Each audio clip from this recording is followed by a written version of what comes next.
cada uno, muy bien, que cada uno de ustedes comience a presentarse. Déjenme, voy a ir guiándolos, poniéndolos aquí. A ver si espero que quepan todos dentro de la aplicación. Vamos a ver, con el favor de Dios, que así sea. Voy a abrir esto más y más. Y comenzamos entonces por Luis López. Hermano Luis, póngase, quítese, ya no está en mute. Bueno, ya le dije su nombre, pero diga su nombre y diga de dónde se nos está conectando. Este, Buenas noches, pastor. Luis López, de Miranda, Venezuela. del estado Miranda de Venezuela. Wow, qué bien escuchar la voz de nuestros hermanos venezolanos. Contento de tenerlo, Luis López. Bienvenido. Carmen Rivera.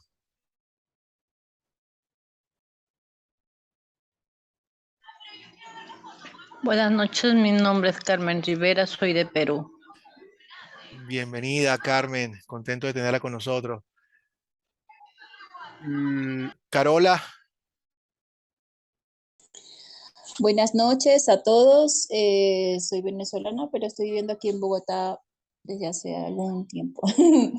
Qué bueno. Bueno, espero que tengamos un buen tiempo aquí Amén. con el grupo. Amén. Con el favor de Dios así va a ser, Carola. Bienvenida nuevamente.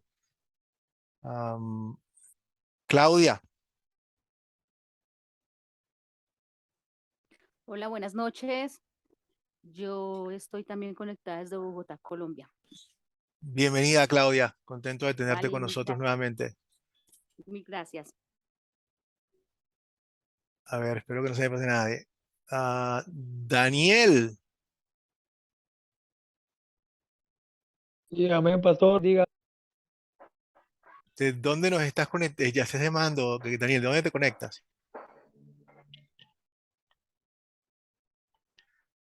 Soy de Guatemala, pastor. De Guatemala. Qué bueno, Daniel. Dios te bendiga. A Igualmente, ver. pastor. Fabiola. Buenas noches, pastor. Un gusto conocerle a través de este medio. Ya he visto sus videos. Mucho gusto, compañeros. Que Dios nos siga bendiciendo y que sigamos aprendiendo porque Academia Cristo nos está ayudando muchísimo.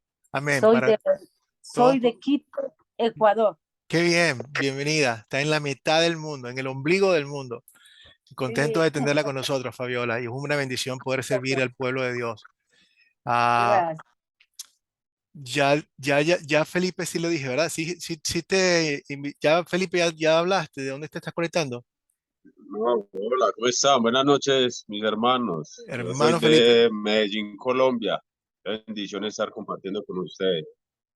qué bendición tenerlo, mi hermano. Bienvenido nuevamente a esta su familia, Academia Cristo. Gastón, Buenas noches, pastor, ¿cómo anda? Que Dios lo bendiga, a- hermano. amén. Yo hablo de Monterrey, Argentina. Saludos. Gracias, Gastón. Dios te bendiga y contento de tenerte aquí. Personas de todo el mundo. Por aquí es importante que veamos que Dios preserva a su gente, que no estamos solos en un mundo que está tan oscuro. Dios preserva a su pueblo y eso es una gran, gran bendición. Juan, Buenas tardes a todos, hermanos. Soy de Cartago, Costa Rica. Un gusto conocerlos y a ir aprendiendo de cada uno de ustedes. pura vida, Juan. Gracias por tenerte con nosotros, por estar aquí con nosotros en el día de hoy. Mi hermano Julio Vargas. Buenas noches, pastor. Buenas noches, hermanos. Muy bendecido por tenerlo nuevamente en este curso de usted. He aprendido mucho de sus enseñanzas, así que estamos nuevamente para agradecidos y para servir al Señor. Gracias. Gracias, Julio. Gracias por tus palabras de aliento y de apoyo. De verdad que sí. Ah, Leonardo. Sí, buenas noches. Mi nombre es Leonardo, vengo de Montería, Colombia. Gracias, Leonardo. A ver, Luis Enrique.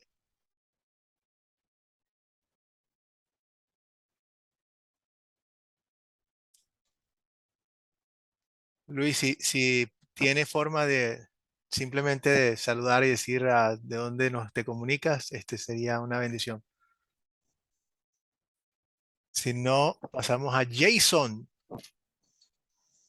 Sí, claro, mi nombre es Luis Enrique Narváez, Carmen de Eso Bolívar, es. Colombia. Muy bien, hermano. Contento de tenerlo aquí. Otro paisano de Colombia. Gracias. Bendiciones. Gracias. Ah, Buenas noches. Elías Palacios.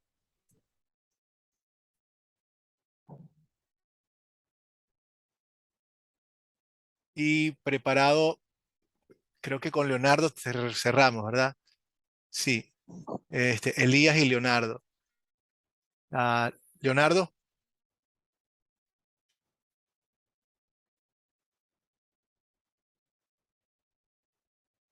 Sí, Pastor, ya me presenté ya. Perfecto, bueno, entonces estamos todos. Creo que Jackie es la última que se está metiendo ahorita. ¿Me falta alguien? Si me falta alguien, por favor, levanten la mano. No quiero dejar por nadie por fuera. Si alguien falta, Juan Carlos, ahí está. Por favor, bienvenido. Cuéntanos de dónde te estás comunicando. Buenas noches, mi nombre es Juan Carlos Cubides y estoy desde Fusagasugá, Colombia. Qué bueno, Juan Carlos. Dios te bendiga. Otro paisano más de Colombia también por aquí con nosotros. Jackie, muy buenas noches, bienvenida. Jackie, cuéntanos de dónde te estás comunicando, de dónde te conectas con nosotros. Buenas noches, pastor, y buenas noches a todos, hermanos. Pastor, soy de Guatemala y muy feliz de volver a verlo porque en la primera vez que ingresé, yo ya había recibido ese curso y por eso yo me retiré, pero ahorita estoy ingresando de nuevo con ustedes. Bueno, muchísimas gracias, Jackie. Es un privilegio tenerla con nosotros y con el favor de Dios vamos a crecer todos juntos en la palabra, confiando en su promesa, que la palabra de Él nunca retorna vacía y no lo va a hacer nunca. Así que esa es nuestra confianza y nuestra bendición.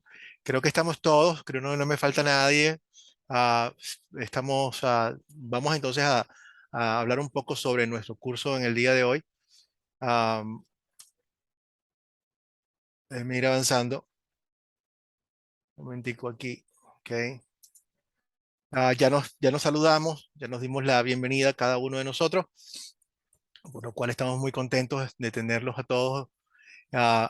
Lo que vamos entonces a hablar un poco sobre este curso, para que tengamos cuáles son lo que queremos lograr, cómo tenemos que prepararnos para este curso y digamos poner las normas para que esto sea de la forma más edificante posible. Y lo primero, bueno, que es que vengan preparados, ¿no? Si vienen preparados, pueden sacarle más beneficio al curso porque cuando leen las preguntas, cuando ustedes ven las asignaciones, no solamente pueden responder las preguntas que están allí, sino que hay muchas preguntas que les pueden venir a la mente, las cuales ustedes pueden anotar y las discutimos aquí en el curso. Y eso es una gran bendición. Así que tómense el tiempo para venir preparados. Y por supuesto, bueno, yo voy a pasar el link para comunicarlos por lo menos 5 minutos antes de la hora para que mientras se van conectando y yo les voy dando ¿cómo se llama? Lo saco del cuarto de espera, estemos todos al mismo tiempo, o sea, lo más rápido posible, ¿no? Y la razón es porque yo tengo un problema y que es que las clases tienden a extenderse por el número de preguntas y me gusta responder las preguntas. Entonces, en la medida de que nos podamos meter más temprano, mejor todavía. Ah, Vamos a tener somos una familia en Cristo, ¿ok? Somos una gran familia aquí nosotros. Y por lo tanto, Dios, como la marca del cristiano es el amor primero hacia Dios y ese amor se manifiesta en amándose a los hermanos. Ustedes recuerdan lo que lo que Jesús le dijo a Pedro cuando Pedro se sentía muy mal porque lo había rechazado, o sea, lo había negado 3 veces. Cuando él le preguntó, Pedro, ¿tú me amas? Y cada vez que Pedro le respondía sí, Jesús le decía, ve y alimenta a mis discípulos, ve y alimenta a mis discípulos. Una y otra vez, Jesús le está diciendo, el amor tuyo hacia mí se refleja en la forma en que tú amas a mi gente, a tus hermanos también, y eso va a abundar aquí entre nosotros. Entonces, nuestra intención es que venimos de diferentes culturas, de diferentes, en inglés es background, o sea, tenemos em, diferentes educaciones, y simplemente aquí lo que queremos nosotros es glorificar a Dios y dejar que la palabra sea la que se mantenga. No, mis opiniones personales realmente no son importantes en absoluto. pero sí lo que Dios dice y bueno, vamos a tratar de sustentar todo con la única autoridad que existe, que es la palabra de Dios como tal. Entonces nos tratamos con mucho, pero mucho amor, dejamos que todo el mundo participe, sobre todo en esta hora de la tarde, donde tenemos tantas personas, ¿no? Así que, ¿qué más? El uso del chat, que también es importante. En el chat queremos que ustedes lo utilicen para que simplemente pongamos información sobre el curso. Cada uno de nosotros que estamos aquí amamos a Dios y a su palabra y eso está muy bien, pero la intención es es que nosotros utilicemos este chat para hacer comunicaciones oficiales del curso, preguntas, etcétera, y no necesariamente para compartir canciones o compartir reflexiones teológicas, etcétera, porque no queremos llenar a todo el mundo en su mailbox con muchas notificaciones, etcétera. Entonces les vamos a pedir que por favor lo mantengamos de esa forma para el provecho de todos, ¿no? Vamos a ver. Ya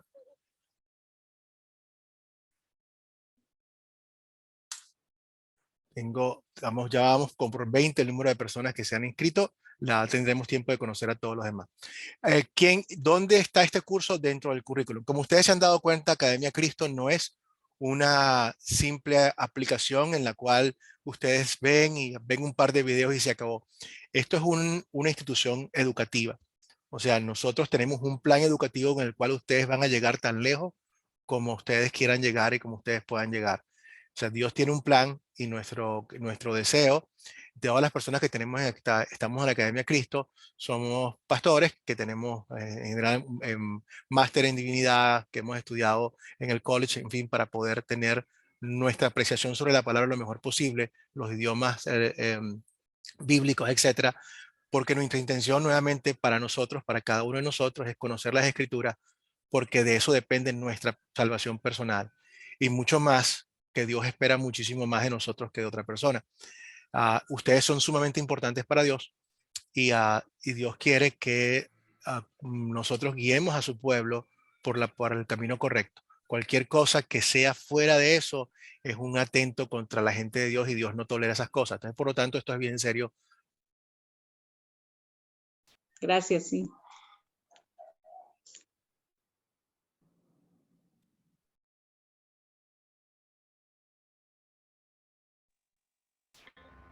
Ya está el profesor nuevamente. Ya, creo que se cayó, pero estamos de vuelta.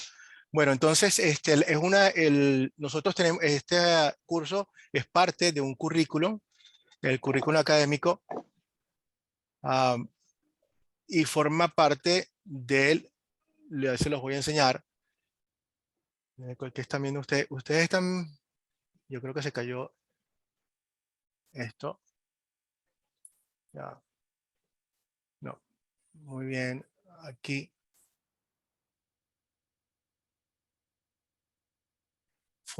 Tenemos 13 cursos, ustedes ya pasaron los primeros cursos autodidácticos y ahora nos encontramos en la Biblia estos 6 cursos que hablan sobre el Antiguo y el Nuevo Testamento, historias bíblicas, y en esta sección vamos a aprender cómo comunicar las 4, vamos a utilizar el método de las 4 Cs para poder contar estas historias de una forma que sean edificantes, ¿no? Un momentico.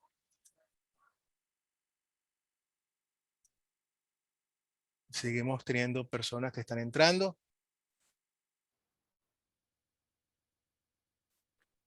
Tenemos también 3 cursos de teología o de enseñanzas de dogmática, las enseñanzas de Jesús. Y tenemos 2 cursos en los cuales también podemos ver cuáles son las diferencias entre las diferentes iglesias, vale la redundancia. Luego tenemos 2 cursos más que nos van a preparar para comunicar este mensaje a todas las personas afuera. La idea no es quedarse con este mensaje, sino poder comunicar este mensaje a todas las personas en el mundo. Entonces, comenzando en nuestra casa. Ustedes pueden, después de esto, de Discipulado 1, pueden pasar lo que se llama el discipulado 2, donde la intención es que, invitarlos a que ustedes puedan formar lo que llamamos grupos sembradores, donde comuniquen todo lo que ustedes están aprendiendo, toda la palabra de Dios a un mundo que tanto lo necesita. Entonces, entremos entonces en la lección de hoy. Vamos a revisar lo que ocurrió hoy en la historia que mandamos a leer, Primera de Reyes 17. Nuevamente, comenzamos con una oración. Padre Celestial, nosotros somos tentados a caminar a un camino ancho y fácil, el cual muchos siguen, alejándose de ti hacia la destrucción. Padre, recuérdanos siempre lo que tu Hijo eterno y nuestro Salvador Jesús nos enseñó, que solamente Él es el camino, la verdad y la vida. Manténnos en ese camino estrecho, protégenos y bendícenos a través de tu gracia para permanecer fieles a ti, así como prometiste al profeta Elías, también, y lo bendijiste, Señor, bendícenos también a cada uno de nosotros y a nuestra familia. En el nombre de Cristo, nuestro Señor y Salvador. Amén. Bueno, en la actividad de hoy pedimos que ustedes vieran el video, contestaran a las preguntas del chat. Díganme, vamos a empezar a ver qué fue lo que pasó que produjo la división del reino de Israel. El reino de Israel llegó a su máximo punto cuando estaba David y Salomón, pero después de esto se dividió. Julio, ¿qué pasó? No, iba sobre las preguntas que usted está haciendo, ¿no? Sí, no, ya espérate un momentico, pero ahorita vamos a ver qué fue lo que pasó que hizo que se dividiera el reino de Israel. Porque ¿alguien sabe qué fue lo que ocurrió? Que pueda decir en grandes rasgos qué ocurrió, como a Leonardo. Sí, lo que pasó fue que después que se estableció el reino de Israel, de que con el reinado Salomón se dedicó a la idolatría porque se casó con muchas mujeres. Entonces, como desvió su corazón, Dios decidió dividir el reino por la idolatría de las mujeres que Salomón tenía y los cultos que se rendían a distintos dioses paganos. Correcto, eso es ahí vemos en la Primera de Reyes, capítulo 11, donde nos muestra que Salomón, a pesar de toda la sabiduría que tenía, tuvo 700 esposas, 300 concubinas, y esto poco a poco lo fue llevando al punto que se convirtió en un idólatra también. Al principio probablemente solamente apoyando a sus esposas, pero después él mismo participando en esto. Es que hay un gran aprendizaje para nosotros que vamos a ver en el futuro. Juan Fernando, ¿qué más ocurrió?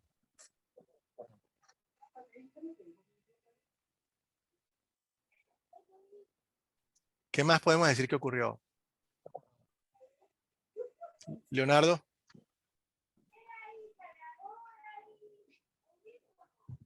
Sí, después de la división, cuando Salomón muere, su hijo Jeroboam coge el reino. Él también ayuda a que se divida el reino por la cuestión de los impuestos contra el pueblo y la opresión contra el pueblo. Correcto, Leonardo. Sí, muere Salomón, queda su hijo Roboam. Roboam ya viene Dios diciendo lo que va a ocurrir. Sin embargo, las responsabilidades se van dando en forma personal cada quien.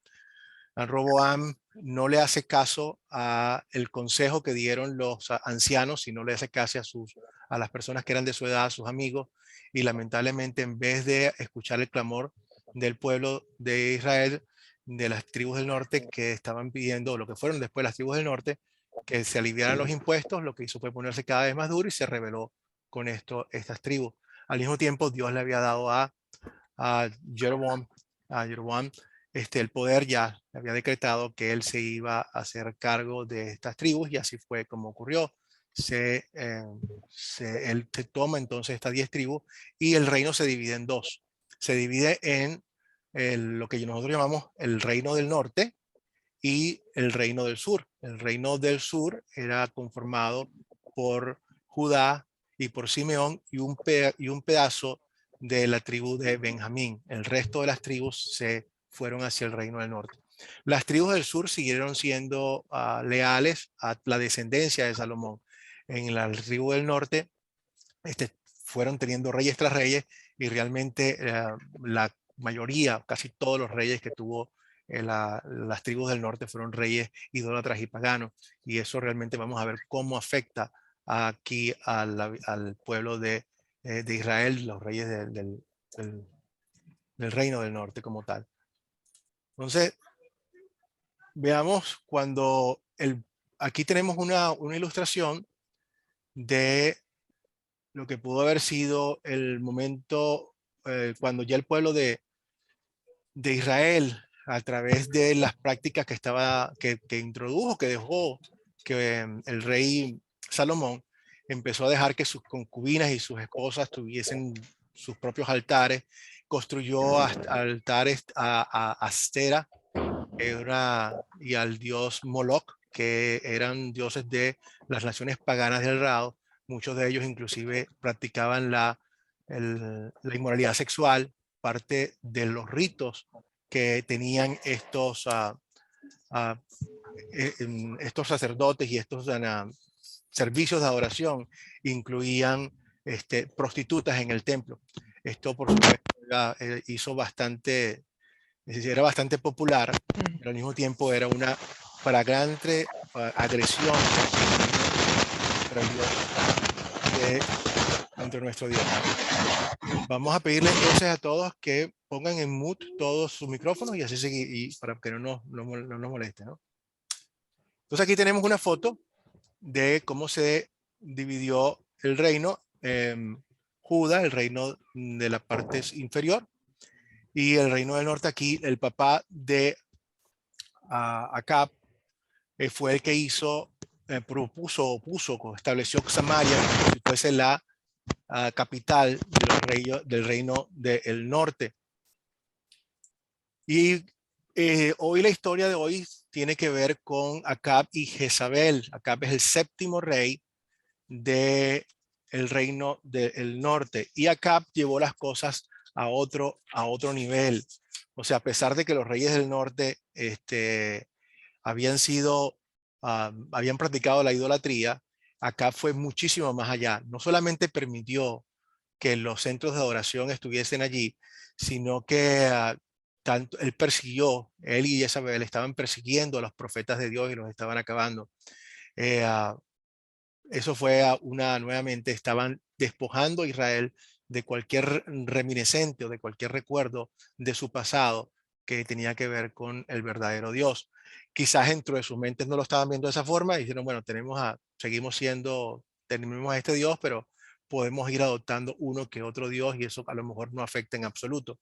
Vemos que definitivamente Dios no tolera que lo pongan en segundo lugar ni que lo compartan absolutamente con nadie.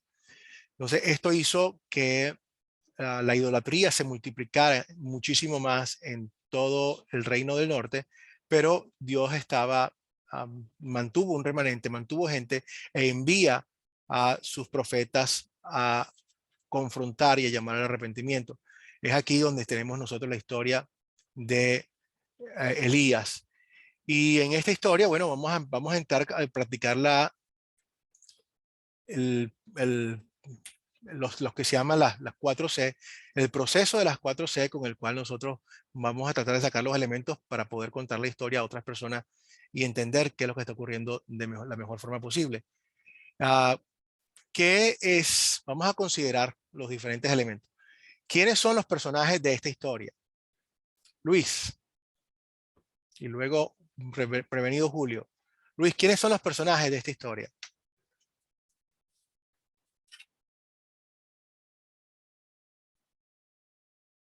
No te escuchamos, Luis. Tienes que quitar Okay. Ahora sí, perfecto, Luis. Ok. Los personajes son Elías, la viuda de Sarepta y el hijo de la viuda, que se menciona ahí. Muy bien. Julio, ¿alguien más? ¿Quién más está? Tenemos Elías, el hijo de la ¿Cómo viuda. no, pastor? ¿Quién más? Sí. El rey Acab. Muy bien. El profeta Elías, Jehová Jezabel, que era la mujer del rey de Acab, Okay. Hazael, rey de Siria, Ujú. Jehú, hijo de Nimsi, rey Eliseo, hijo de Safat, que luego pasa a ser el profeta, Abdías y los 450 profetas de Baal. Muy bien. Bueno, hay mucho, esto está un poquitico más adelante, pero ciertamente forman parte de esta historia que vamos a seguir viendo. Pero sí, muy bien, gracias por mencionar a todos ellos. Nos falta alguien, Leonardo. ¿Nos faltará alguien? Sí, ¿Nos faltará algo? faltan los cuervos, los moradores de Galat. Muy bien, muy bien. Interesante porque fíjense que normalmente los cuervos son animales, pero en esta historia podemos incluirlos dentro como los personajes debido a la forma en que están actuando. Ellos no están actuando como simples animales, sino que tienen un rol importante en el cual están alimentando a Elías por la orden de Dios, ¿no? Segundo, seguimos considerando cuáles son los objetos de esta historia, qué elementos hay, qué vemos. Luis, ¿cuáles son los objetos de esta historia? Solo. Sí, hermano. Porque los objetos, la puerta de la ciudad, Okay. leñas, Leña. el vaso con agua, Ajá. la harina de trigo, aceite, la tinaja, vasija, el aposento de la casa y la cama. Muy bien, esos son todos los objetos que están aquí. Vamos a ver que cada uno forma un papel importante, pero la intención de todo esto es que las personas que estén leyendo pongan atención a los diferentes detalles, porque los detalles siempre comunican cosas importantes. Seguimos considerando dónde ocurrió esta historia. Fíjense que comienza en un sitio, le dice Dios a Elías, vete para, y luego para. O sea que, ¿dónde ocurre esta historia? Leonardo. Esta historia ocurre en Sarepta, una ciudad que está al norte del Mediterráneo, a 11 kilómetros de la ciudad de Sidón. Bueno, sí, ahí son varios elementos, ¿no? Fíjense que la historia comienza en un sitio, se traslada hacia otro y se va hacia otro, y ya estás mencionando algunos de ellos. Carola, en qué otros sitios se desarrolla esta historia? Principalmente Jehová le dice a Elías que se vaya al este del Jordán. Ya. Al este del Jordán. Y luego de allí, Carola. Luego de allí, Ajá. lo envía a Sarepta, donde A dijo el hermano. Sarepta. Muy bien. Entonces vamos a ver. Aquí tenemos un mapa. Déjame ver si puedo buscar aquí.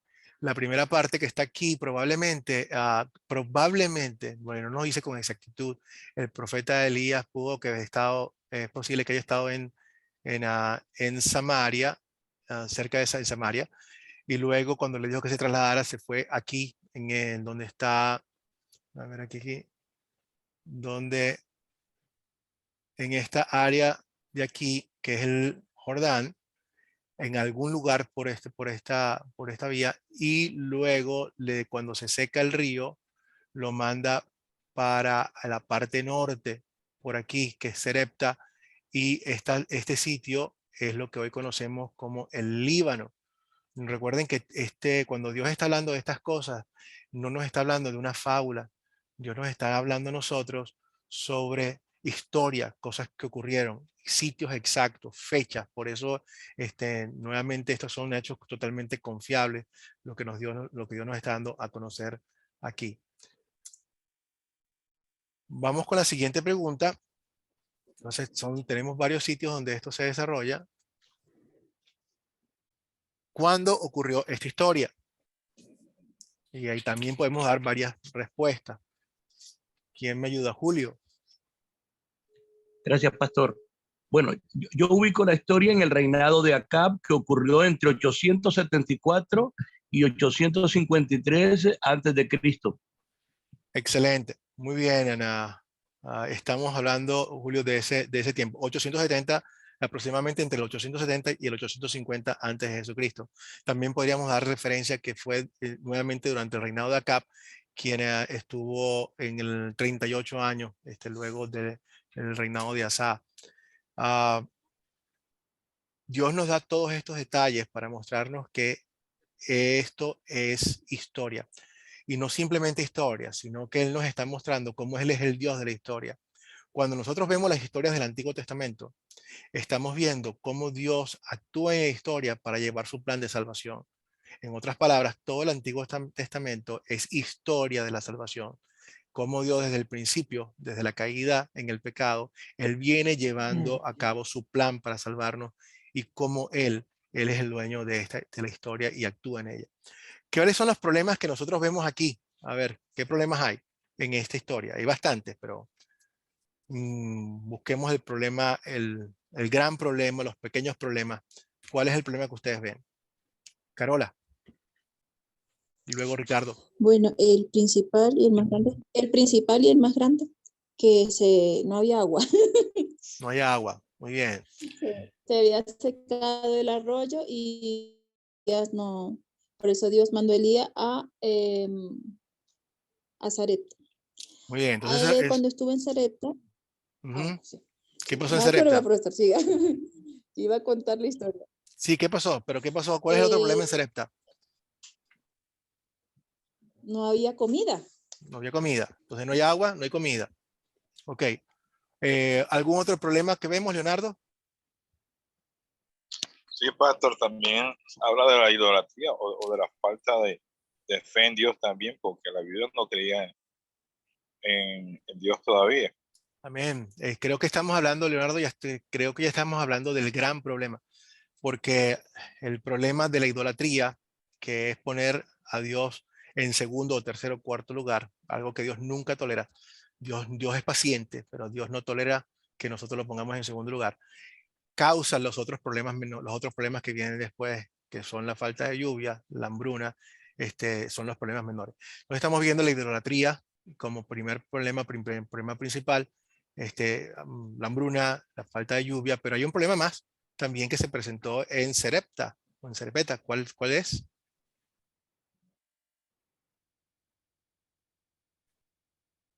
¿Cuál es ese problema que se presentó?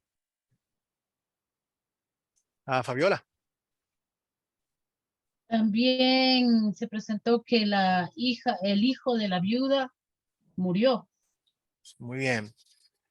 Así es. Entonces, ahí estamos viendo y estamos identificando cuáles son los problemas principales y vamos a ver cómo se manejan y si Dios lo resuelve. Ahora, en grandes rasgos, ¿qué fue lo que pasó? Ahora sí, alguien que nos recuente la historia de una forma resumida. O sea, primero esto, segundo aquello. ¿Quién quiere contar la historia? ¿Cuáles fueron los eventos de esta historia? De solamente la parte que nos compete aquí ahorita, vamos a echarle lo que pasó desde que Dios le dice a Elías, vete al río, en fin, vete al riachuelo y de allí te vas para Sarepta. O sea, vamos a ver qué pasó allí. ¿Quién nos quiere ayudar? Aló, buenas noches. Buenas noches. Buenas noches. Aló. Sí, adelante, hermano. Dios envía a Elías a Sarepta, ¿ya? Elías pide asilo a la ciudad y le pide comida. La señora le da comida y con eso ella es bendecida y a ella no le faltó alimento, aceite ni orina. Ya después el hijo se muere la señora y ella dice que por sus pecados se le muere su hijo y le pide ayuda nuevamente a Elías y Elías sana al hijo, revive. Ya, esos son los puntos que veo yo. Muy bien, Ricardo. Gracias por a grandes rasgos contarnos lo que está ocurriendo. Entonces vemos nuevamente el pueblo de Israel, el pueblo del Reino del Norte, también llamado Israel, o sea, conocido mayormente como el Reino de Israel, está cayendo en la idolatría fragante. Dios, dentro de su misericordia, está llamándolos a arrepentimiento, manda esta sequía y manda al profeta Elías a anunciar qué es lo que está ocurriendo y a ser portavoz de su palabra. Nuevamente manda a Elías al río para que esté allí. Allí lo alimentan unos cuervos durante un tiempo que le traen carne, le traen alimento. Y luego, cuando el río se seca, Dios le ordena que vaya a Serepta, donde hay una viuda, que él le dice: esa viuda te va a mantener, te va a dar de comer. Esa viuda llega allá, él tenía solamente un poquitico de aceite y un poquitico de harina. Pero Dios le dijo: no te preocupes, que esa harina y ese aceite va a alcanzar, y todos los días estaba igual que el día anterior, por lo cuanto pudieron subsistir. Y luego sí vemos lo que ocurre con el hijo de la viuda. El hijo de la viuda enferma y el profeta interviene, ora, y Dios hace el milagro y le devuelve al niño a la vida. Entonces vamos a ver, en esta historia se resuelve el problema que estábamos mencionando. Todos los problemas que mencionamos se resuelven. Vamos a ver cuáles se resuelven, cuáles no. ¿Quién es Leonardo? ¿Qué problemas se resuelven y qué problemas no se resuelven? Bueno, primero se resuelve el problema de la lluvia, de la escasez de agua. Bien. Cuando llega ahora y llueve nuevamente. Muy bien. Segundo, el problema de la escasez de la comida en la viuda. A pesar de que nada más tenía un poco para comer, notamos la obediencia de ella al confiar en el profeta. Y se resuelve el problema de la comida en ella. Segundo, la muerte de su hijo también se resuelve porque interviene Elías. Por medio de Dios, el hijo es sanado, ¿no? Aunque Elías ora, pero Dios interviene ahí. Y tercero, también se reanuda la fe en Dios, porque reconoce que en verdad Elías era un profeta de Dios y la idolatría en esa parte, en esa casa, cesó. Gracias, Leonardo. Sí, vemos que nuestra esperanza es que realmente esos ojos se hayan abierto para siempre. No sabemos si ella volvió después a olvidarse. Esperemos que sí se haya mantenido firme y que esto, tanto a ella como a su hijo, les hayan mostrado nuevamente lo que vieron en ese momento y hayan seguido con la presencia del profeta, se hayan dedicado a seguir al verdadero Dios de allí en adelante. Esa es nuestra esperanza. Vemos que el problema de la idolatría en general no se resuelve. Lamentablemente ese problema no se resuelve. El reino del norte jamás regresa, jamás vuelve a volcarse hacia Dios, sino que, bueno, termina siendo esparcido en otros reinos. Sin embargo, vemos nuevamente que luego, mucho más tarde, Jesús dice: hay que pasar por Samaria.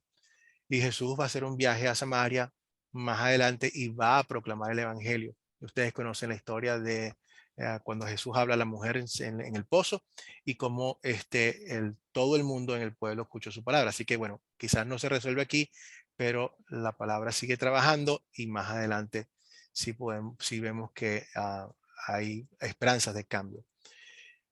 Seguimos entonces, vamos a consolidar ahora, pasamos a la segunda, ya que hemos tenido todos los elementos de esta historia. Ahora vamos a consolidar y vamos a apropiarnos de las enseñanzas de esta historia.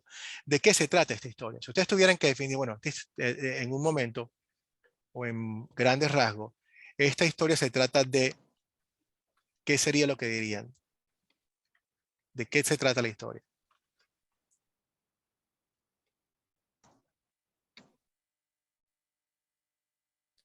¿De qué trata esta historia? ¿Quién quiere ayudarnos? Carola. Dios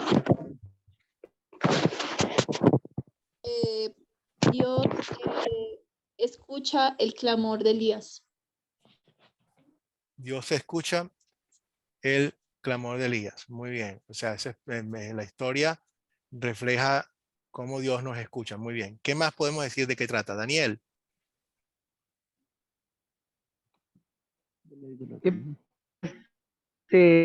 Ver que esta historia se trata primeramente del anuncio que le hace Elías a Ahab de la sequía que hay en esa región, y luego el encuentro que tiene Elías con la viuda de Sarepta. Muy bien, Daniel. Julio, ¿quieres agregar algo más? Sí, yo diría que se trata de las consecuencias de la idolatría, porque todo eso que estaba pasando en el reino del norte eran consecuencias de las idolatrías. Muy bien, Julio. Excelente. Juan Carlos. Yo creo que lo más importante ahí es el celo que sintió Elías por el nombre y la presencia de Dios. Y él decide sacar, como decretar esa sequía, y Dios respalda esa orden del profeta. Y él dice que hasta que él no vuelva a hablar, pues no vuelve a haber lluvia. Entonces, él le atiende al rey Acab, le dice que va a haber una sequía bien difícil, y Dios respalda ese celo. O sea, cuando hay una persona que pronto tiene ese celo por Dios, por su palabra, por las cosas de Dios, pues Dios va a respaldar eso, y creo que ese es el mensaje principal. Perfecto. Ricardo. Aquí vemos el poder de Dios. El poder de Dios está cuando los cuervos alimentan a Elías. Ahí el poder de Dios. Cuando Dios utiliza como instrumento de bendición a la viuda de Sarepta para alimentar a Elías, porque ella fue un instrumento de bendición, y Elías bendijo a la viuda, y con ello no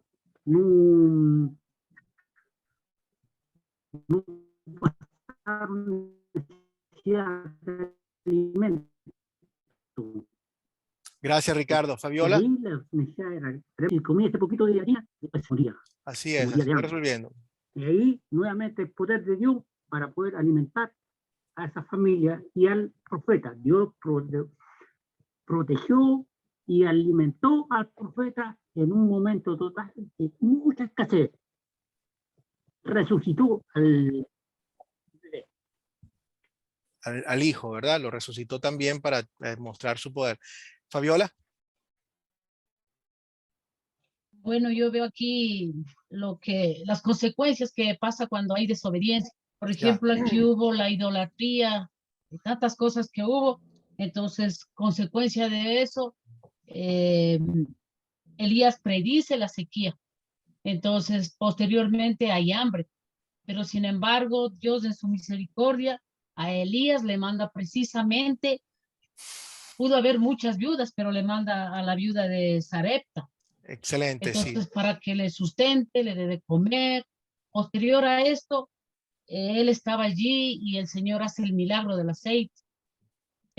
También sucede la muerte del hijo de la viuda, pero vemos también la misericordia de Dios. Elías comienza a orar y el Señor le permite que resucite. Muy bien, gracias, Fabiola. Luis y... Buenas noches. Buenas noches, Luis. Aquí bueno, yo percibo que la historia trata sobre el cumplimiento de la promesa de Dios para con Elías, que le dice que no temas, ve allá anda la viuda, que yo lo sustentaré, y cumplió su promesa. Nunca le faltó nada hasta que lo envió a donde los 7,000 que estaban siguiendo la palabra, la ley. Gracias, Luis. Muchísimas gracias. Bueno, todo esto que ustedes están mencionando definitivamente son cosas que podemos decir que ocurren dentro de esta historia y de que eso consiste la historia. Pero hay algo que yo quiero que también mencionemos que es importante, que es que esta historia es sobre la gracia de Dios para el pueblo del rey, para el reinado del norte. Porque fíjense ustedes en algo, Dios qué está haciendo cuando Él manda la sequía. Cuando Él está mandando la sequía, Él está llamando a su pueblo al arrepentimiento. Fíjense lo que pasó con Sodoma y Gomorra.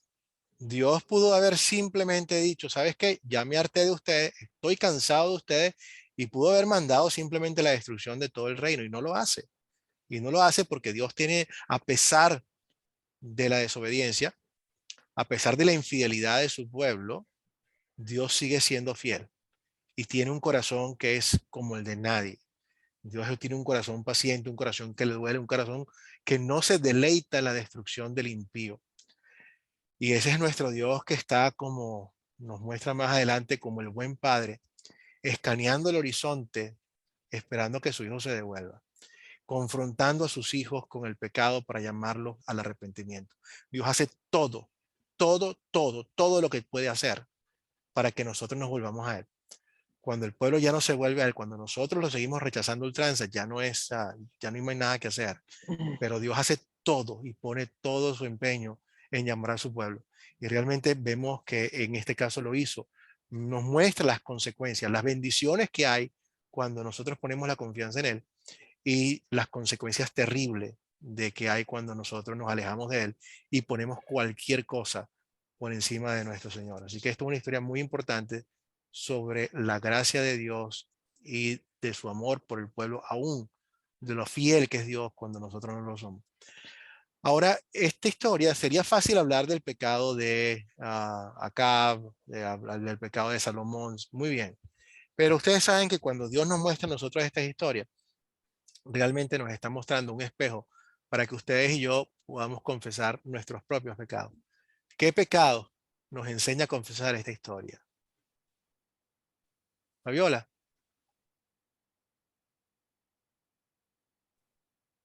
¿Qué pecado nos enseña a confesar esta historia? ¿Quién quiere participar? Cuando yo veo esta historia, que me dice a mí, pastor, o sea, a mí me ayuda a pensar en esto y yo me doy cuenta de que yo también. Muy bien, excelente. Tenemos muy buena participación. Vamos con primero mí. Daniel, después con Daniel López, después Daniel Giraldo y Leonardo. Daniel López. Lo que yo puedo ver aquí, hermano, es un pecado, veo de credulidad de parte de, primeramente, de la viuda hacia Elías, porque cuando el hijo de la viuda muere, en primera instancia ella lo recibe como de Dios, o sea, ella lo reconoce como hombre de Dios, pero cuando pasa eso de la muerte de su hijo, ella le reclama a Elías, y diciéndole que tenía él contra ella, ¿verdad? Que el hijo había muerto, ¿verdad? Y luego viene Elías, sigue la secuencia y le reclama a Dios cuando se los lleva al cuarto de arriba y le dice, ¿por qué estás haciendo esto? O sea, se los está reclamando. Y al final Dios le responde de manera favorable porque resucita al hijo, pero creo que puso un poco la incredulidad de ambos, porque en un momento ellos tomaron esa situación del hijo que murió como algo negativo de Dios. Y entonces, cuando tú ves esta historia y la haces personal a ti, ¿qué pecados te enseñan a confesar a ti, a Daniel López, esta historia? Pecados Sí, tuyos, de Daniel. que porque poner más metidos en Dios, ¿verdad? Aún en los momentos, porque a Excelente. veces hay situaciones que empiezan bien dentro del proceso, dentro de lo pasado, pueden venir esas negativas y no podemos nosotros de ver cosas de parte de Dios y reclamarle a Dios por qué está pasando esto. Si en algún momento Dios nos ha mostrado su poder de alguna manera, creo que tendríamos que mantenernos nosotros en esa confianza en Él, ¿verdad? Y aunque a veces Excelente. vengan adversidades, tener la confianza de que Él tiene un propósito para lo que está pasando y al final, pues, todo ayuda bien, dice su palabra, ¿no? Excelente, Daniel. Muy bien, porque esto es lo que vemos. Nosotros vemos estas historias para que nos ayude a nosotros a crecer y a pedirle a Dios que nos ayude a vencer nuestra incredulidad y nuestros propios pecados también. Muy bien. Daniel Giraldo, ¿qué otros pecados nos ayuda a confesar a nosotros esta historia? Hay bastantes, hay mucho. Bueno, pastor, buenas noches, hermanos. Aquí hay algo muy diciente y que debemos tener nosotros muy en cuenta. Y es que nosotros a veces nos es muy difícil creer en la omnipotencia de Dios, en que Él no necesita de nada ni de nadie para cumplir sus promesas. Él es todopoderoso. Y aquí lo demuestra con Elías, cuando es primeramente sustentado en el arroyo y el Señor manda a los cuervos a que le den de comer. O sea, dígame pues, ¿quién va a mandar a los cuervos a que le den de comer al profeta si no es Dios nuestro Señor? ¿Y quién más puede hacer eso? Y luego, cuando sustenta a Elías también por una cantidad de días, con una mujer viuda. O sea, él pudo haber mandado a Elías, qué sé yo, a un palacio o a una casa de un hombre rico a que lo sustentara, pero él lo sustentó con una mujer viuda. El contexto de una viuda en esa época era una mujer que estaba totalmente sin sustento, además tenía un hijo, ¿sí? La viuda estaba esperando comerse lo último de pan que tenía para luego morir, y el Señor sustenta a Elías por mucho tiempo a través de la provisión que le había dado a la viuda. Entonces, el pecado que nos enseña a completar esta historia es la desconfianza que nosotros tenemos a veces de el poder del Señor, de que Él es capaz de hacer lo imposible. Lo que para nosotros no es posible, para Dios es totalmente posible. Amén, Entonces, Daniel. tenemos que aprender a confiar en el Señor. Excelente, Daniel. Muy bien. Esta es una de las cosas que confiemos en Dios, aun cuando no se vea que es algo racional para nosotros. Lo que Dios estaba pidiéndole a Elías era irracional. O sea, tú vas a ir a la persona que más lo necesita y ya te va a alimentar. Eso no tenía ningún sentido. No para nosotros, pero sí para Dios. Muy bueno. Leonardo. Sí, podemos también el pecado también que nos confronta también la idolatría también. Porque la idolatría no es adorar ídolos o otros dioses, también es poner otras cosas primeramente que a Dios. El dinero, la televisión, los amigos, cualquier cosa que se ponga por primeramente ante Dios, es idolatría. Entonces a veces pecamos por eso. También es la falta de confianza, como dijo el hermano, en Dios. A pesar de que conocemos a Dios y conocemos el poder infinito de Él, a veces cuando vienen las circunstancias dudamos de que podemos salir de ese problema. Mire que los discípulos cuando estaban en la barca teniendo a Dios ahí, después de que Dios hizo un milagro, que estaban en la barca acostados, cuando vino la tormenta también tuvieron su duda y su crisis de fe también, teniendo a Dios también ahí. Sí. Cuando él coge y detiene el viento, ¿quién es este hombre? Pero si ya vieron lo que él hizo antes y los milagros que él hizo. Entonces a veces también dudamos también de que Dios nos puede sacar de los problemas y queremos actuar por nuestras propias cuentas también. Correcto, sí, y eso es muy importante ahora que hemos estado pasando, porque no hemos salido todavía de esto de la pandemia. Las preocupaciones en, oye, quién va a proveer para nosotros, cómo vamos a mantener nuestros trabajos, etcétera. O sea, fíjense que Elías no es que tiene un ministerio fácil, él pasa dificultades con el resto de la gente, pero Dios se encarga de sustentarlo y de mantenerlo. Entonces, nuevamente es importante que nosotros confiemos en Dios, no solamente cuando tengan las cosas bien, sino cuando también estén en medio de la dificultad, también tenemos que confiar en Dios como tal. Daniel.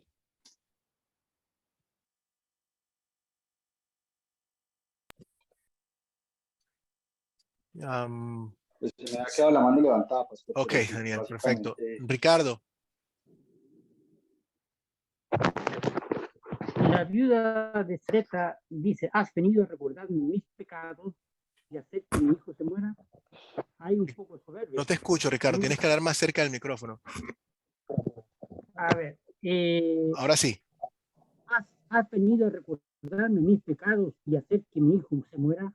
Así habló la viuda de Sarepta. Seguramente más de algún pecado tiene que haber tenido. Y aquí mostró que es un poco de soberbia. Ok, entonces nosotros, o sea, hay algo que todo depende de cómo podamos interpretar lo que está viendo, lo que leímos sobre la viuda de Sarepta. Una de las cosas que yo veo que ella dice, cuando ella está diciéndole a Elías, has venido a mostrarme mi pecado por la muerte del hijo. Yo creo que eso es una declaración muy abierta de ella, de que ella sabe que son pecadores como tal. O sea, y que por lo tanto la muerte de su hijo no es necesariamente un problema de Elías como tal, sino de los pecados que ellos tienen como pueblo. Y le está diciendo, oye, viniste a mostrarme los pecados que tengo. Quizás en ese sentido le está diciendo más bien, yo sé que tengo que tengo mis pecados, pero bueno, ten compasión de mí, ¿no? Y es lo que hace Elías. Elías dice, ok, vamos a tener compasión de esta viuda, a la cual, Señor, tú has escogido. Tú la escogiste para que ella me alimentara. Y creo que con esto Dios escucha la oración de Elías y nuevamente le abre el corazón, la vista total a esta viuda para que ella pueda reconocer a Dios como lo que es, como el verdadero Dios de Israel. Eso es muy bonita esta parte como Dios actúa en medio de la dificultad. Y a veces nosotros queremos recibir de Dios solamente las cosas buenas, pero no aceptamos las cosas malas. Nos cuesta pensar muchísimas veces, como Dios dice, que Él hace que todas las cosas funcionen para el bien de los que lo aman. Y es fácil decir a Dios gracias cuando algo da en la forma en que queremos, pero no es fácil decirle a Dios gracias cuando las cosas se ponen difíciles. Juan Carlos. Yo creo que uno de los pecados que nos puede enseñar esta historia es la autosuficiencia, ¿no? Creo que a todos nosotros, bueno, en lo personal me ha pasado varias veces, en donde simplemente Dios toma el control de las circunstancias, de los hechos, simplemente para demostrarnos que tenemos que depender de Él. Correcto. Entonces, morir a esa autosuficiencia es bien complicado porque, empezando por el tema de la salvación, creo que una de las cosas más difíciles para nosotros los seres humanos es aceptar que sin hacer nada somos salvos. Y siempre estamos acostumbrados a hacer algo para conseguir algo. Entonces la autosuficiencia, creo que ahí fue donde puso a Elías y dio una lección tanto a él como a la, porque la viuda también tuvo que morir a su autosuficiencia al tener que coger el poquito de harina y dársela al profeta, dar como ese paso de fe. Entonces Amén, creo que hermano. ese pecado. Muy buena analogía y excelente, porque vemos que en la Biblia también nos dice que muchas veces el ser humano puede decir es mi brazo, es mi esfuerzo el que ha hecho todas las cosas, el que consigue las cosas, y Dios dice no, ni siquiera eso. Soy yo el que te da el poder, soy yo el que te da la salud, soy yo el que hace que todas las cosas ocurran. Toda buena dádiva viene de Dios y es importante que aún cuando nosotros hacemos las cosas y las logramos con nuestro esfuerzo, nada realmente nos pertenece. Muy bien, todo viene de Dios como tal y dependemos 100% de Él. Ahora ahora entramos a la parte más, digamos, la más agradable de toda esta. ¿Dónde vemos el amor de Dios en esta historia? Y hay mucho.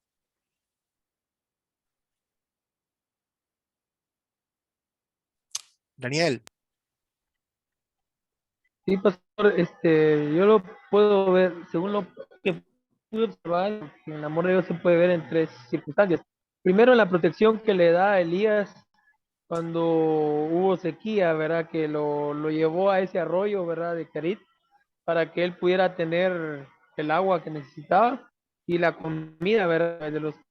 Luego, en el milagro que hace él, la harina y el aceite, cuando él casa de la viuda, ¿verdad? Porque la viuda, pues como estaba, ¿verdad? Esperaba comer lo último y morirse con su hijo, pero a través de ese milagro que Dios hace ahí, ellos pudieron tener, necesitaban por mucho tiempo. Y en la última lo pude ver en la resurrección del hijo de la viuda, porque a pesar de que ellos mostraron un poco de credulidad ahí al reclamar, a cuestionar lo que había pasado, pues Dios no, pues tuvo misericordia, ¿verdad? Y mostró compasión resucitando al hijo de la viuda. Excelente, muy bien. Ricardo. El amor de Dios es cuando Dios protege a Elías. Y Elías bendice a la viuda Sarepta con aceite y harina durante 3 años. Porque aquí en la Biblia dice que después de 3 años Elías fue a hablar con Acab.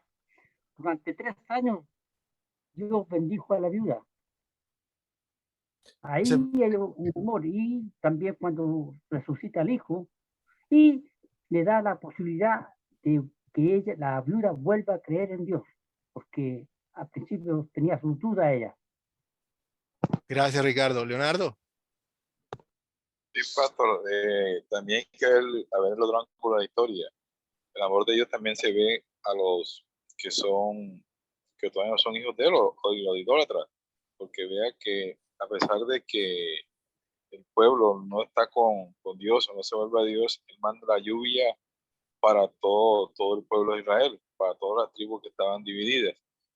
Manda la lluvia para que puedan cultivar y se puedan alimentar también. Esa es la misericordia de Dios. Gracias, hermano. Julio. Sí.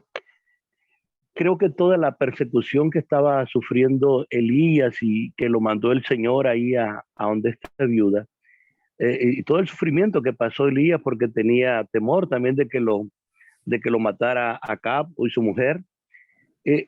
Vemos el amor de Dios ahí porque todo el profeta del Señor sufriendo porque Dios quería volver su pueblo hacia él. Es decir, lo que usted dijo hace rato, de que realmente que Dios va a hacer todo lo imposible, todo lo que sea necesario para volver su pueblo, aun cuando el pueblo lo había abandonado en idolatría y todo. Y realmente vemos un profeta ahí luchando al lado y el Señor respaldándolo porque quiere volver su pueblo hacia él. Entonces yo veo el amor de Dios ahí, que él, ¿cómo nos busca? ¿Cómo busca el Señor a pesar de nuestra terquedad, nuestra idolatría, toda la parte negativa que tenemos? El Señor siempre nos va a buscar por ese profundo amor que tiene Dios. Amén. Gracias, pastor. Gracias, hermano. Juan Carlos. Pues pastor, yo pienso que esta es una de las historias donde el Señor muestra su amor a través de la adversidad. O sea, lo que pensamos que es adversidad, para Dios es amor. Entonces, primero al pueblo de Israel, porque le manda la sequía, buscando su amor. Después al profeta, porque lo manda que dependa de una viuda, también para demostrarle su amor. Y a la viuda a través de la muerte del hijo, para también demostrarle su amor. Entonces, los tres acontecimientos pareciera que fueran problemas en el momento, ¿sí? Pero a la larga son una demostración del amor de Dios, porque Él nos busca y quiere que nosotros nos volvamos a Él, pero sin tener que obligarnos, sino que llegue el momento en que haya un convencimiento real de estar con Él. Gracias, Juan Carlos. Definitivamente todas estas son las lecciones del amor de Dios para nosotros. O sea, el amor de Dios está en todos estos lados.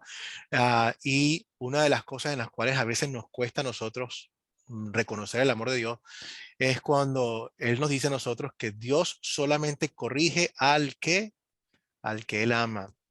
Cuando Dios está corrigiendo al pueblo, lo está llamando al arrepentimiento, eso es una gran manifestación de amor. Cuando un padre no corrige a sus hijos, no los ama. Y a nosotros no nos gusta, porque a nadie le gusta un castigo, a nadie le gusta que lo llamen a botón, que lo llamen al arrepentimiento, pero es algo que es completamente necesario y tiene la intención de salvar no solamente la vida, sino la vida eterna de su pueblo. Así que el amor de Dios está allí. Otra cosa que vemos aquí es interesante, como Dios ama a los extranjeros. Fíjense cómo él manda a Elías a Sarepta, que esta no es ni siquiera parte del reino de Israel, sino a una extranjera. Y esto lo que nos muestra es lo que siempre Dios ha dicho, que su promesa de salvación y su amor no es para las 12 tribus de Israel, sino para toda la humanidad. A través de las 12 tribus se va a conocer la historia y se va a llevar la palabra, pero es para todo el mundo. Así que Dios muestra amor en todos lados y provee, como dijimos anteriormente, en los momentos difíciles. Así como Dios levantó a ese niño de los muertos, que más adelante murió, no hay problema. Pero también eso me muestra a mí lo que Dios me promete y nos promete a cada uno de nosotros, que nosotros vamos a vivir por siempre. Que aunque moramos algún día, realmente no vamos a morir, sino que vamos a continuar viviendo tal cual como Jesús lo dijo: aquel que cree en mí nunca morirá, aunque muera. Vemos todas estas promesas de Dios mostrarnos allí, haciéndonos ver que Él tiene poder sobre todo, la naturaleza, sobre los cuervos, sobre la lluvia y sobre la muerte también. Muy bien. ¿Qué me enseña? Ahorita vamos, si nosotros le decíamos, bueno, Señor, ya reconocimos los pecados, ya reconocí qué pedir, ahora qué confesar. ¿Qué nos enseña Dios a pedir y a hacer por gratitud a Él? Fabiola. Me enseña a ser grata y no olvidarme de todos los favores que Dios hace a cada uno de nosotros. que muchas veces nosotros pensamos que está mal. Por ejemplo, la sequía mismo, yo pienso que ese amor tan grande que el Señor da la oportunidad que volvamos en sí, que nos arrepintamos y que hagamos las cosas correctas. Entonces, eso es lo que me enseña a ser grata y hacer por gratitud, a predicar la palabra del Señor, de las maravillas que Él hace, no solamente quedarme yo con eso, sino también darle por gracia que he recibido. Gracias, Fabiola. Muy bien. ¿Alguien más? Bueno, vemos que, por ejemplo, es importante, lo sabemos, pero cada vez el poder más, uno de los poderes más grandes que Dios nos ha dado y que no utilizamos es el poder de la oración. Y la oración es poderosa. La oración del creyente es poderosa y eficaz. No por nosotros, sino porque Dios promete que Él la va a escuchar. Es por quien respalda nuestras oraciones. Y aquí vemos a Elías volcando su corazón a Dios y cómo Dios lo escucha. Entonces vamos a poner nuestra confianza en Él en todos los momentos, sobre todo en los momentos tanto de dificultad y en los momentos donde las cosas no tengan lógica. Pidámosle a Dios nuevamente que nos dé la habilidad y el corazón para poder seguirlo, aunque el mundo nos diga lo contrario, aunque no parezca lógico. Dios sabe muchísimo más que nosotros y debemos confiar en Él en todo momento. ¿En qué situación creen ustedes que sería bueno compartir este mensaje? ¿En qué situación? O sea, siempre es bueno compartir la palabra de Dios en todo momento, pero hay historias que son más acordes para ciertos momentos y ciertas circunstancias. Juan Carlos. Pues pastor, yo pienso que este momento hoy en día es muy justo, porque por todo, por la guerra que se vive en Ucrania, por la pandemia, por la escasez, por la inflación, por todo lo que están viviendo nuestros países, porque creo que es en todo lado donde ahorita necesitamos, tal vez no entendamos lo que Dios tiene. Ahorita con la tierra o con el mundo tal vez no sepamos cómo es, pero Él dice que a nosotros nos va a sustentar y que debemos confiar en Él. Y creo que el mejor momento es hoy para cualquier cosa. Gracias, Juan Carlos. Definitivamente estamos viviendo situaciones que nos recuerdan mucho eso que ocurrió allá también, ¿no? Y Dios nos dice a nosotros también que en este mundo que está muriendo, porque este es un mundo que está muriendo, está en tiniebla, Dios quiere que nosotros compartamos el mensaje de salvación de Dios y de llamar a la gente al arrepentimiento también. Nos recuerda a nosotros que las consecuencias del pecado son terribles y aquí lo estamos viendo. Entonces, esto es en momentos en los cuales yo dudo del futuro. Cuando yo dudo de qué va a pasar, esto es un buen momento para decir, mira cómo Dios nos va a ayudar. Y de hecho, si miramos hacia atrás, ya cuando uno tiene cierto tiempo, nos damos cuenta que nos preocupamos tantas veces por muchas cosas que al final del día nunca ocurrieron. Y nunca ocurrieron porque Dios estaba por ahí proveyendo para nosotros. Lo que tenemos que hacer es aprender, como dijo el apóstol Pablo, que tenemos que aprender a estar bien en la adversidad, en la abundancia, con los momentos de escasez. Al final del día, tenemos que darle gracias a Dios por todo y disfrutar de las cosas más sencillas hasta cuando, bueno, estamos en superabundancia. Pero en todo momento Dios está allí presente con nosotros y cada momento Dios usa para nuestro beneficio y para nuestro crecimiento espiritual. Muy bien, entonces aquí estamos hablando del profeta. Vamos a tomarnos 10 minutos para hablar sobre lo que es la profecía y de qué trata la profecía, en qué consiste la profecía, las profecías de hoy, etc. ¿Podrían ustedes ayudarme con algunos profetas, profetas favoritos del Antiguo Testamento? No tienen que hacer la lista completa, simplemente menciónenme uno o dos de sus profetas favoritos. Elías. Elías, excelente. Wow, lo estamos viendo aquí, ¿no? Eliseo. Eliseo también viene después de Elías. Muy bien, ¿quién más? Daniel. Tremendo profeta. Uf, nos deleitamos con todo eso. Isaías. Isaías, imagínate tú, Isaías, quien da unas profecías tan hermosas sobre Jesús. Jeremías también, que tuvo un ministerio sumamente difícil. ¿Qué más, Carola? Joel, profesor. Joel, sí, Joel también, otro excelente profeta. Son muchísimos, tenemos un montón de profetas, inclusive tenemos algunas mujeres que forman la Samuel. lista. Samuel, sí señor. El Débora también forma parte de este Elías. Esdras, Esther, Ezequiel, en fin, Habacuc, Job es otro, Jonás, en fin, la lista es bastante larga. Son personas que Dios utilizó para comunicar su mensaje. Y la palabra profeta, cuando nosotros hablamos de un profeta, ¿cuál es el papel de un profeta? Siempre que hablamos de un profeta, mucha gente se imagina que es alguien que inmediatamente recibe mensajes de Dios sobre el futuro. Y si bien muchísimas veces es cierto, no siempre los mensajes que recibieron los profetas son para anunciar cosas sobre el futuro. De hecho, la profecía o el profeta, un profeta, no es otra cosa sino que un vocero, es una persona que habla en nombre de Dios, aquella persona que comunica un mensaje que no es de él, sino que el mensaje de Dios. Estos son los que hablan, a los cuales les viene la palabra, y Dios los utilizó de diferentes formas. Algunas veces la palabra le venían visiones, algunas veces le hablaba en sus sueños, otras veces simplemente les ponía las palabras en su mente y ellos decían lo que decía de parte de Dios, pero siempre era de una forma inequívoca que Dios estaba hablando con ellos y nunca por su propio interés ni por su propia voluntad. Todos estos fueron profetas que comunicaron el mensaje de Dios. ¿Qué características tiene la profecía? Los profetas los dividimos nosotros, los seres humanos, teológicamente los dividimos en dos grupos. Vamos a echar un poquitico para atrás. En los profetas menores y los profetas mayores. ¿Por qué dividimos esto entre profetas menores y mayores? Les voy a decir por qué no es que los dividimos. Cuando hablamos de profetas mayores y menores, no es porque algunos profetas sean más viejos que otros. Hay unos mayores más viejos y otros menores. Eso no es. Tampoco los dividimos en menores o mayores porque unos sean más importantes que otros. Eso tampoco es. Entonces, ¿quién quiere darme una idea de por qué dividimos, hacemos esta división entre profetas mayores y menores? Leonardo.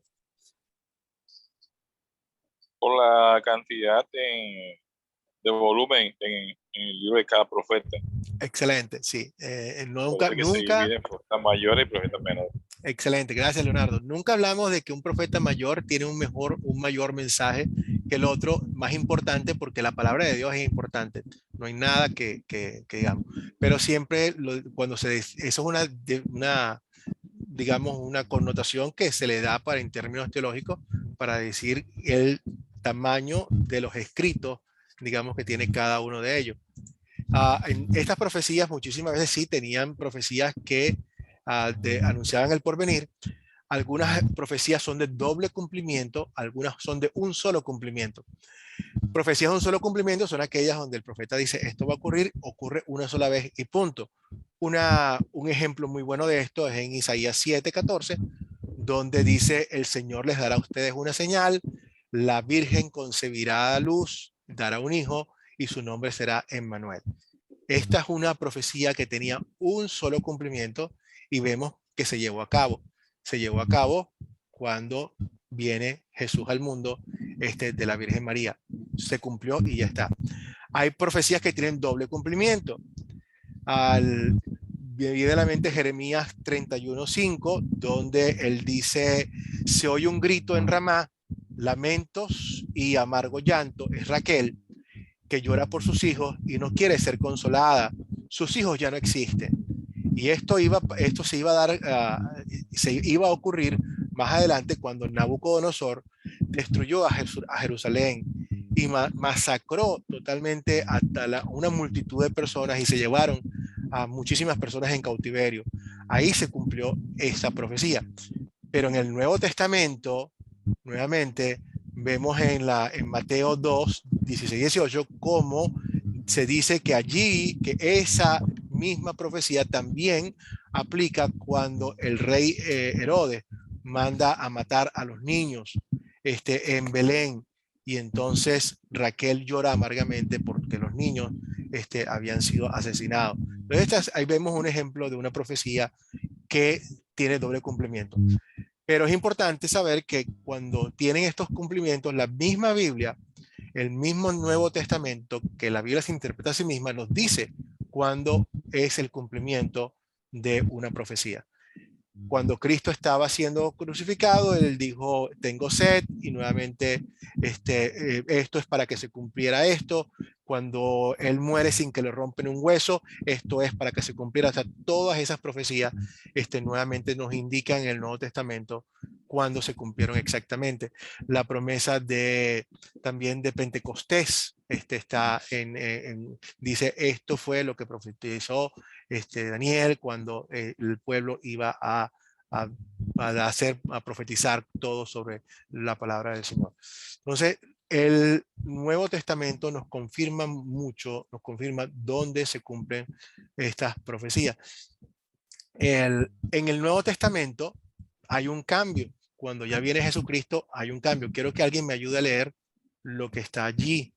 Hebreos 1, del 1 al 2.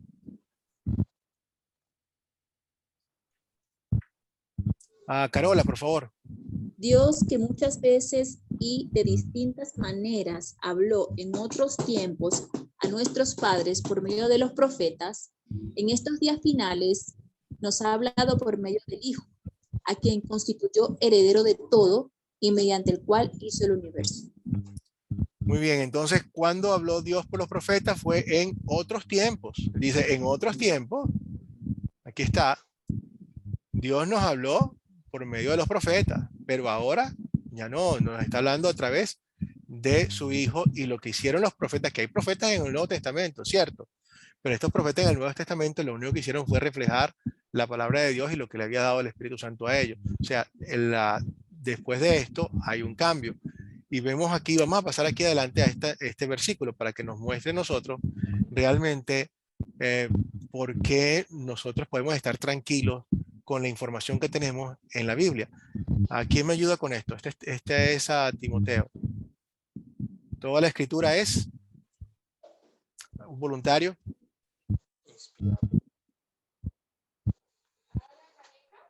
Sí, buenas noches. Sí, por favor. Okay. Toda la escritura es inspirada por Dios y útil para enseñar, para redarguir, para corregir, para instruir injusticia, a fin de que el hombre de Dios sea perfecto, enteramente preparado para toda buena obra. Muy bien. Sea perfecto y eternamente preparado para buena obra. O sea, Dios nos está diciendo a nosotros que toda la escritura que Él nos ha dado a nosotros a conocer, que es la palabra de Dios, nos da a nosotros la sabiduría suficiente para ser perfectos y estar preparados para toda buena obra. O sea, Dios nos está diciendo a nosotros, ustedes les estoy dando, yo no les voy a dar a ustedes, a mí y a ti, no nos va a decir todo lo que queremos saber, pero sí nos dice a nosotros todo lo que necesitamos saber. Estamos completamente preparados, no hay nada. Recuerde las palabras del apóstol Pablo también cuando dice la congregación en Gálatas: si alguien les predica a ustedes un evangelio diferente al que yo les he predicado, será condenado. Si yo, un ángel del cielo, no me importa quién sea, viene y les predica algo diferente, será condenado. En otras palabras, todo el mensaje que tenemos, ya lo tenemos. También Juan nos dice a nosotros en el libro del Apocalipsis que cualquiera que añade o quite algo a la palabra del Señor también será condenado.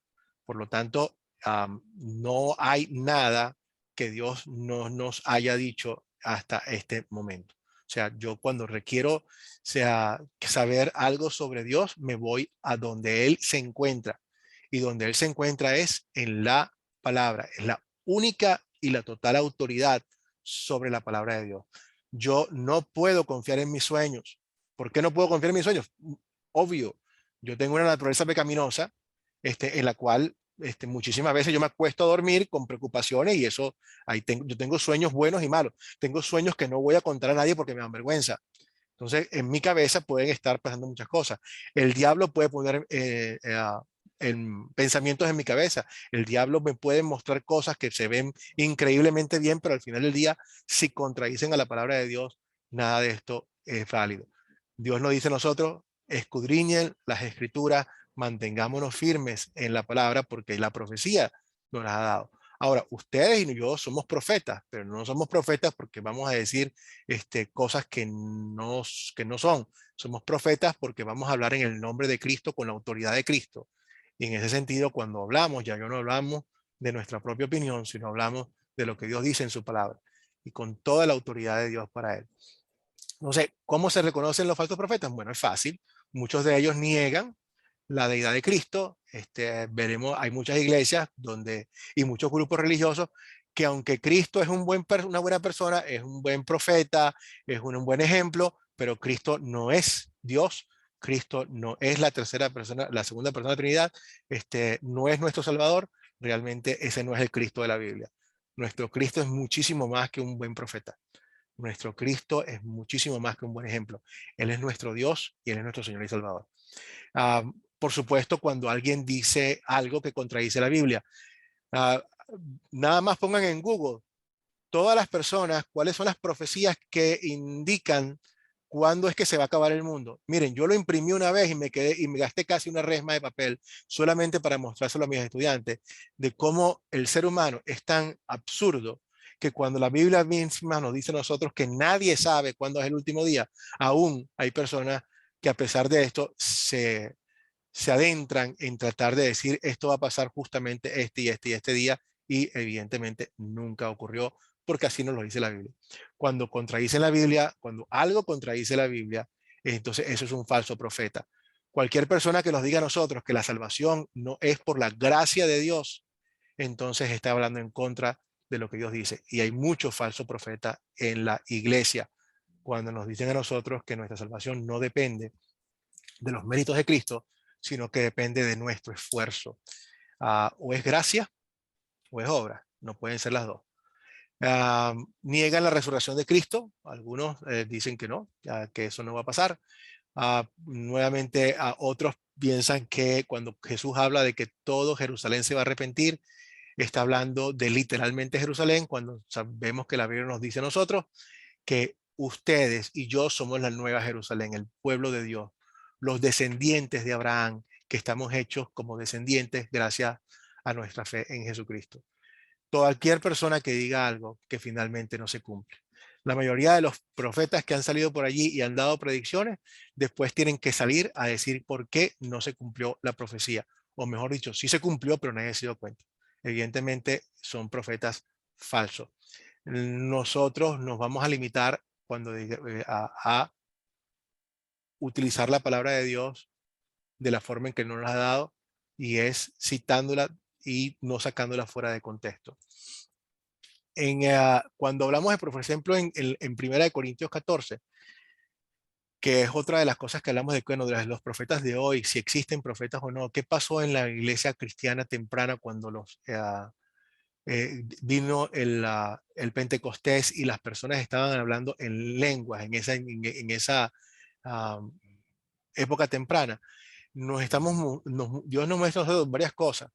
Uno, que está hablando de lenguajes, edomitas, persas, todo el mundo, son lenguajes, no está hablando de otra cosa, y cada uno de ellos pudo escuchar todas estas profecías o la comunicación del evangelio en su propio idioma. Eran lenguajes que Dios le dio a estas personas el poder de hacerlo en ese momento, y lo estaba haciendo para que la gente fuese edificada, para que la gente conociera el mensaje. Entonces, la profecía no es otra cosa, sino que siempre la comunicación clara del mensaje de Dios y de Cristo crucificado para todas las personas. ¿Preguntas hasta aquí? Bueno, muy bien. Entonces, nuevamente, vamos a lo que es seguro. ¿Ok? Algunas personas hablan de que esta persona, ella tiene el don de la profecía. Si lo utilizamos dentro del contexto adecuado, sencillamente una persona que tiene el don de la profecía debe ser aquella que comunica la palabra de Dios fielmente. Y eso es lo que ustedes son y lo que vamos a hacer nosotros. Ya no es buen negocio, no es algo bueno cambiar la palabra de Dios, en serio, no es bueno, no es bueno. El Salomón y todos ellos no comenzaron a alejarse de Dios de un día para otro. Gradualmente empezaron a dejar pasar cositas, ser menos fiel, hasta que al final llegaron hasta el punto donde estaba. Entonces, utilicemos eso como un ejemplo para nosotros, para mantenernos firmes. Bueno, para el viernes, que es nuestra próxima clase, la tarea, yo esto se lo voy a colocar ahí en el chat. Vean el video, la introducción del video número 2. Yo les pongo el link. La lectura que tenemos para el texto bíblico es Primera de Reyes.